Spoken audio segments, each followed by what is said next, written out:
Next patient, please.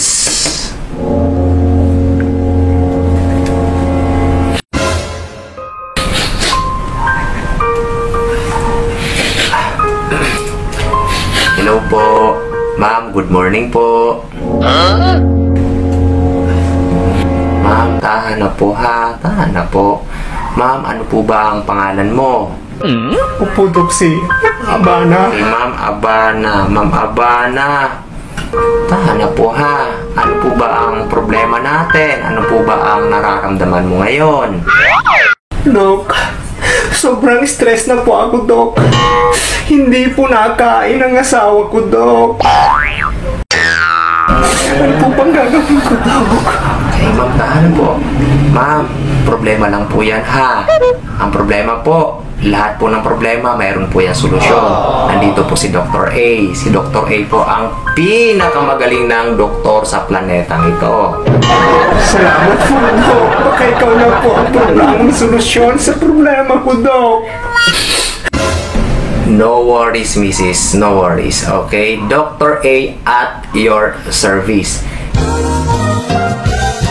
Pero ma'am, tama po ba ang pakakarinig ko? Ang problema niyo po ay si Mr. hindi na kumakain. Tama po ba? Opo, Doc.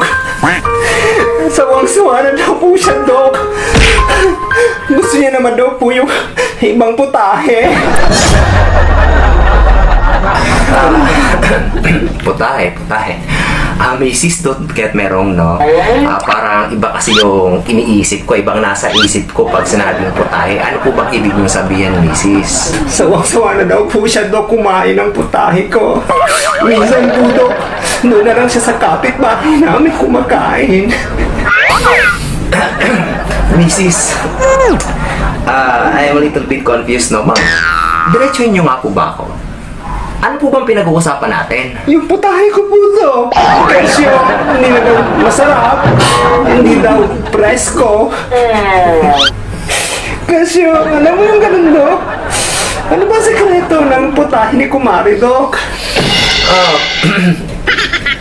Sekreto ng putahe ng kapitbahay nyo. Alam mo, Mrs., hindi kaya mas nahuhugasan ng maayos ang putahe ni kumari mo?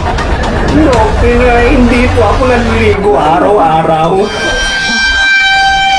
Ayun. Minsan ka lang maligo. Hay na, Mrs. Kala ko anong klaseng putahe na eh.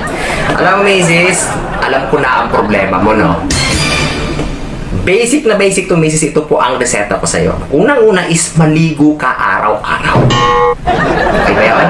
Pangalawa, bumili ka ng steel wool. Okay? Kuskusin mo ng mabuti yung tahong mo. Okay ba yun? Naman okay. At pangatlo, Mrs., no? Itong reseta ko sa'yo. Bili ka siguro ng F-wash. Alam mo naman siguro F-wash, Mrs., no? Siguraduhin mo lang, Mrs., na banlawan ng maayos para hindi naman malason ng mister mo. At ang pang-apat, no? Puntahan mo yang si kumari mo. Sabunutan mo. Okay po, Doc. Okay? Balik ka dito kapag kumain ng mister mo, ha? Okay po, Doc. Sige po.